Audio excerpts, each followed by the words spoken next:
இந்த 3 மாசமுமே நான் தலைவருக்காக மட்டும்தான் இது எல்லாத்தையுமே தாங்கி தாங்கி தாங்கி தாங்கி ப்ரொசீட் பண்ணிட்டு வந்தேன். ஸோ இதுக்கும் மேல என்னால முடியாது. ஏன்னா தலைவரையும் என்னால ரீச் அவுட் பண்ண முடிய மாட்டேங்குது.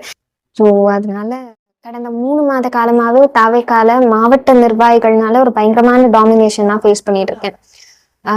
இப்போ அதாவது எல்லா இடங்கள்லயும் செல்ஃப் ரெஸ்பெக்டை இழந்துதான் வேலை செய்யணும் அப்படிங்கிற ஒரு மைண்ட் செட்டே எடுத்துட்டு வந்துட்டாங்க. ஆரம்ப கட்டத்துல நல்ல ஒரு சப்போர்ட் மாவட்ட நிர்வாகிகள் கொடுத்துட்டு இருந்தாலும் போக போக வந்துட்டு சமூக வலைதளங்கள்ல எப்ப தொண்டர்களோட ஆதரவு அதிகமாக ஆரம்பிச்சதோ அப்ப ஆரம்பிச்சதுதான் இந்த டாமினேஷன்.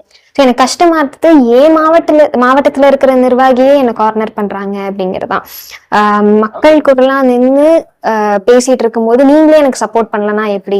ஏன்னா மற்ற கட்சியில இருந்து ஒரு ஆப்போசிஷன் கொடுக்குறாங்கன்னா சரி ஓகே அப்படிங்களாம். என் கட்சியில இருந்தே வந்துட்டு மக்கள் பிரச்சனைகளை நீங்க பேசக்கூடாது அப்படிங்கிறதுக்கு ஒரு ஒரு பாயிண்ட் ஆஃப் பிரேக் இருக்கு அப்படிங்கும் போது அது ரொம்ப கஷ்டமான ஒரு விஷயம். நான் பொதுக்குழு மீட்டிங்க்கும் தொகுதி பிரச்சனைகளை கவுண்டம்பாளையம் எங்க வடக்கு மாவட்டம் சார்ந்த வடக்குல மாநகர் மாவட்டம் சார்ந்த நிறைய பிரச்சனையை நான் அட்ரஸ் பண்ணி கொடுத்திருந்தேன். நான் பார்த்து மக்கள் இதை பிரச்சனைன்னு ஃபீல் பண்றாங்கன்னா அப்படின்னு சொல்லிட்டு நிறைய அட்ரஸ் பண்ணி கொடுத்திருந்த பட்சத்துலயும் எனக்கு பொதுக்குழு கூட்டத்துக்கு பாஸ் கிடைக்கல. அதே மாதிரி பூத் கமிட்டி மாநாடுக்கும் நான் கேட்கும் போது நீங்க வந்துட்டு BLA2 இல்லையே உங்களுக்கு எதுக்கு பாஸ் அப்படின்னு கேட்டாங்க. சரி ஓகே அஃப்கோர்ஸ் நம்ம BLA2 இல்லை அப்படிங்கறதும் எனக்கு புரிஞ்சுது. ஆனா எப்போ வந்துட்டு நான் கண்கூட பார்த்தேன் மாவட்ட நிர்வாகிகளோட குழந்தைகள் உள்ள போனாங்க. அதாவது 18 வயசுக்கு கீழே இருக்கிறவங்க உள்ள போயிருந்தாங்க.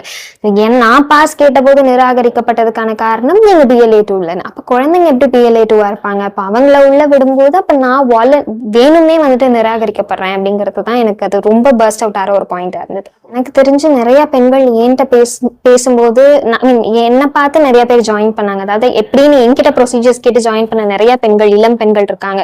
ஸோ அவங்க எல்லாம் ஃப்ரீக்வெண்டா எப்பவாச்சும் கால் பண்ணும்போது அவங்க சொல்றது இந்த மாதிரி எங்களுக்கும் சின்ன சின்ன டாமினேஷன்ஸ் வருதுக்கா. பெரிய நம்ம ஒரு கண்டென்ட் எடுத்துட்டு போறோம், ஒரு எஃபிஷியன்டான ஒரு கண்டென்ட் எடுத்துட்டு போறோம் அப்படிங்கிற பட்சத்துக்கு சின்ன பொண்ணுங்க இருங்க பாத்துக்கலாம் அப்படிங்கிற மாதிரி நிராகரிக்கிறாங்க. அரசியல் களத்துக்கு நீங்க புதுசு அப்படின்னு சொல்றாங்க. இந்த மாதிரி ஒரு டாமினேஷன் தான் இருக்கு. களத்துக்கு போகவே கஷ்டமா இருக்குக்கா. ஏன்னா தளபதியை பிடிச்சு போய் ஐடியாலஜிஸ் பிடிச்சு வந்தோம் அப்படிங்கறதான் சொல்றது.